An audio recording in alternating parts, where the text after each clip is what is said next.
partis historiques, deux piliers de la vie politique sénégalaise, le Parti socialiste PS et le Parti démocratique sénégalais PDS, chacun à son époque a marqué de son empreinte l'histoire du pays. Deux anciennes formations au pouvoir avec leur siège emblématique, jadis bouillonnant de débats, de stratégies et de passions militantes. Ces lieux qu'on appelait permanence aux maisons du parti étaient bien plus que des bureaux. Ils étaient le cœur battant de la vie politique, là où se forgeaient les idées, se prenaient des décisions majeures et se mesuraient les ambitions. Des espaces pleins à craquer où les militants vibraient au rythme des grandes orientations nationales. Mais depuis leur sortie du pouvoir en 2000 pour le PS et puis en 2012 pour le Parti démocratique sénégalais, ces bastions militants semblent s'être figés dans le temps.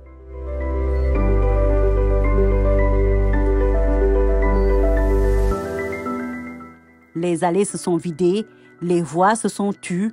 Autrefois symbole de puissance et de mobilisation, ces sièges portent aujourd'hui les stigmates d'un âge d'or révolu, grandeur et décadence.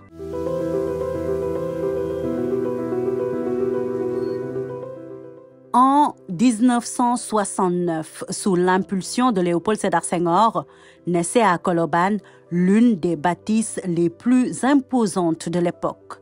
La maison du Parti socialiste, aujourd'hui baptisée à son honneur, ce fut la première du genre au Sénégal, un lieu stratégique où le secrétaire général du parti tenait ses quartiers entre réunions hebdomadaires du bureau politique et mobilisations majeures.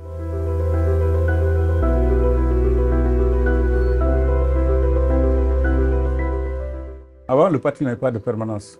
C'était une maison qui était louée en ville, à côté de la permanence de la CNTS. L'ex-permanence de la CNTS, les deux locaux étaient côte à côte. C'était très étroit. Et le président Senghor a eu l'idée à un moment donné, comme c'est un grand visionnaire, il a dit « Nous ne pouvons pas rester comme ça sans avoir une maison à nous. Nous pouvons nous réunir. » Et c'est une décision qui sortait d'une réunion de Kaolack, où finalement les camarades ont compris cela. Et il a demandé à chacun d'y mettre du sien. Ils ont mis la main à la poche. Donc on a donné un chèque, d'autres un peu d'argent. Donc ils ont organisé des séances de lutte et quelques manifestations lucratives qui rapportaient de l'argent. Et les premiers montants qui ont été rassemblés ont permis au président Senghor de commettre un architecte, un entrepreneur qui se sont mis à la tâche. Et en 69, la maison était prête. 2 ans après, la maison était prête et a abrité le premier congrès du parti. Mais dès la perte du pouvoir par le PS en 2000, l'édifice semble avoir perdu son âme. L'effervescence des grandes heures a laissé place à une atmosphère plus feutrée, voire silencieuse. Un parti au pouvoir, ce n'est pas comparable à un parti qui n'est pas au pouvoir. Ce n'est pas non plus comparable à un parti qui est associé à l'exercice du pouvoir. Nous avons traversé 3 étapes différentes.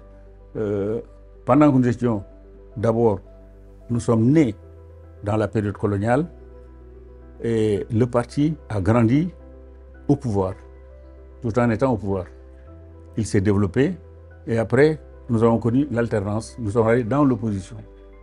Et ensuite, le parti a connu une période d'association à l'exercice du pouvoir.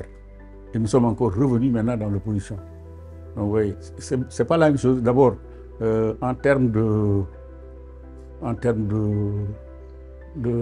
d'animation, d'enthousiasme chez les militants. Et vous savez, un parti au pouvoir qui compte des milliers de gens, qui ont des dizaines, des centaines de personnes qui ont des responsabilités, qui peuvent régler des problèmes sociaux, ils drainent du monde. Alors, mais dès que leur fonction cesse, il y a un désenchantement, une désaffection. Et ça aussi, ça nous a poursuivis comme tous les partis qui quittent le pouvoir.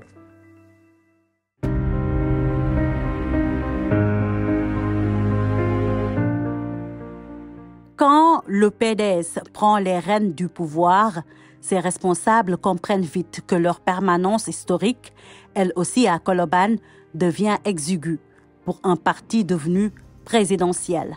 En 2007, un nouveau siège voit le jour sur la VDN, un bâtiment moderne reconnaissable à ses grandes baies vitrées teintées de bleu, couleur emblématique du parti. Là aussi, l'ambiance était électrique, les lieux toujours en effervescence jusqu'à la défaite de 2012. Un parti qui est au pouvoir et un parti de l'opposition n'ont pas les mêmes statuts, ils n'ont pas les mêmes ressources. Voilà, c'est un peu ça. Tant que le personnel politique diminue, les moyens ne suivent pas. Voilà. Mais il n'y a aucune décadence. La permanence continue de jouer son rôle. Les réunions de la direction du parti se déroulent toujours ici. Et les secrétaires nationaux aussi organisent leurs réunions.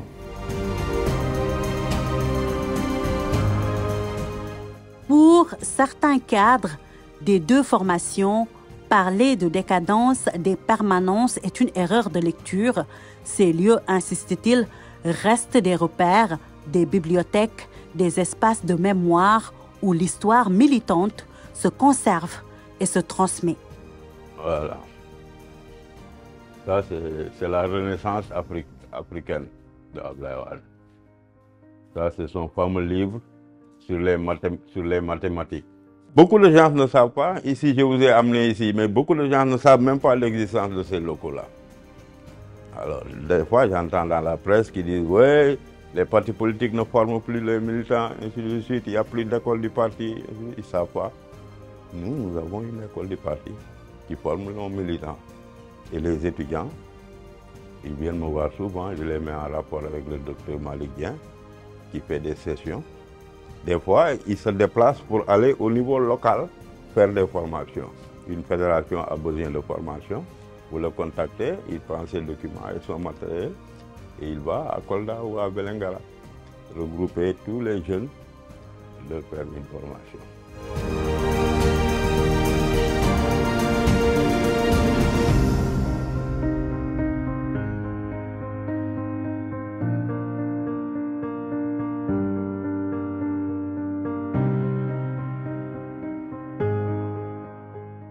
La voie, elle est toute tracée pour toutes les instances du parti, que ce soit des jeunes, des femmes, les cadres.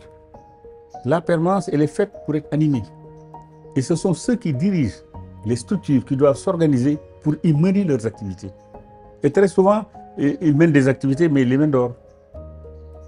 Et mais quand c'est, par exemple, un mouvement qui a un caractère national, en principe, si ce sont ces instances nationales qui se réunissent, c'est là qu'ils doivent le faire. S'ils le faisaient, on ne parlerait même pas de baisse ou de regain d'activité.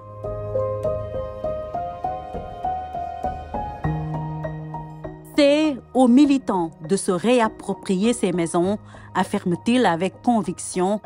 Amadou Sow, jeune cadre socialiste et membre du bureau politique, abonde dans le même sens. Il se remémore avec émotion les grandes heures de la maison du parti, aujourd'hui bien plus silencieuses. Ça, c'est pour nous comme un temple, hein, militants socialistes. C'est pour nous comme un temple. Nous venons y recueillir tellement d'éléments, d'émotions, voilà. Il y a tout un cocktail d'éléments sensationnels qui nous animent quand nous mettons les pieds ici. Nous avons vu qu'avant, il y avait vraiment voilà, une mobilisation en permanence dans le siège du parti. Mais maintenant, ce n'est plus le cas. Et je pense que ça, ce qui l'explique, il y a beaucoup de facteurs. Il y a cet facteur d'animation politique du parti, mais aussi la fréquence des rencontres et les moyens d'action, les moyens politiques qui ne suivent plus. Au-delà de la politique, ces permanences sont des lieux chargés d'histoire, d'émotions et de combats, des lieux où l'on débat, où l'on revendique, où l'on rêve aussi, des lieux où hier encore se dessinaient les contours du destin national.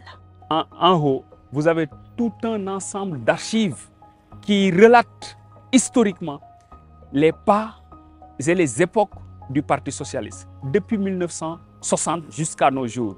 Donc c'est à la jeunesse du parti de venir s'approprier de toute cette immense archive, tous ces immenses archives pour vraiment valoriser leur culture politique, valoriser leur action politique, parce que le parti regorge vraiment d'éléments constitutifs permettant aux militants vraiment d'avoir une bonne formation et vraiment voilà, de jouer les rôles qu'ils doivent jouer. Aujourd'hui, les permanences du PS, du PDS et même de l'Alliance pour la République, dont les responsables ont préféré garder le silence, ne résonnent plus comme autrefois. Les murs gardent encore les cicatrices des grandes batailles politiques, mais la ferveur militante s'est éteinte. Les figures emblématiques se sont effacées. Il ne reste que l'écho lointain d'un passé glorieux, figé dans la mémoire de lieux désormais gagnés par le silence. À l'heure où de nouveaux partis prennent la lumière, que restera-t-il de ces symboles si les militants n'en ravivent pas la flamme? La réponse se trouve peut-être dans la mémoire collective et dans la capacité à faire revivre ces lieux mythiques.